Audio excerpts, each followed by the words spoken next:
एक किताब जो मृत्यु के बाद की दुनिया का रास्ता दिखाती है। एक ऐसा ग्रंथ जो आत्मा को अंधकार से निकालकर प्रकाश की ओर ले जाता है। यह है मृतकों की पुस्तक, the book of the dead.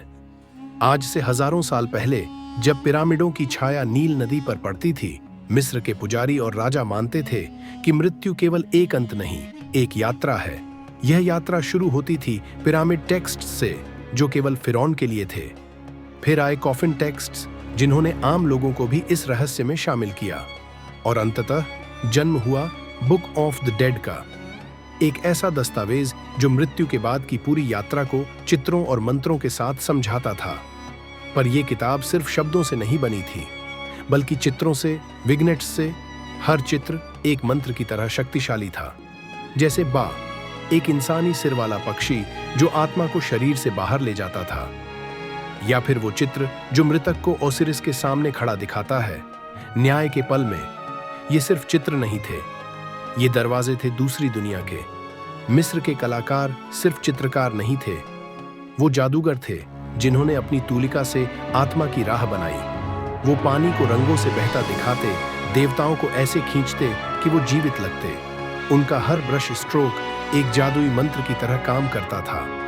क्या आप जानते हैं, केवल इन चित्रों को देखकर ही इतिहासकार यह पता लगा लेते हैं कि ये ग्रंथ किस समय और स्थान से आया है। अगर किसी चित्र में देवता की विग अलग है या गहने का डिजाइन बदल गया है, तो समझिए मिस्र का समय बदल रहा है। कला इतिहास की भाषा बन जाती है। कई बार ये पुस्तकें पूरी तरह चित्रों से बनी होती थीं, कोई शब्द नहीं, केवल शक्तिशाली दृश्य, जैसे मृतक को अग्नि झील पार करते हुए या सांपों से घिरे रास्ते से गुजरते हुए। इन चित्रों में इतनी शक्ति होती थी कि उन्हें देखकर ही आत्मा की रक्षा मानी जाती थी। बुक ऑफ द डेड सिर्फ एक पुस्तक नहीं, बल्कि आत्मा की एक मानचित्र है। हर चित्र, हर मंत्र मृत्यु के पार की दुनिया में एक रास्ता दिखाता है। यह एक ऐसा रहस्य है जो आज भी, हजारों सालों बाद भी हमें अपनी ओर खींचता है। क्या आप जानते हैं कि प्राचीन मिस्रवासी जहरीले सांपों, मगरमच्छों और रहस्यमय जीवों से न केवल अपने जीवन में डरते थे, बल्कि मौत के बाद की दुनिया में भी इनसे जूझते थे।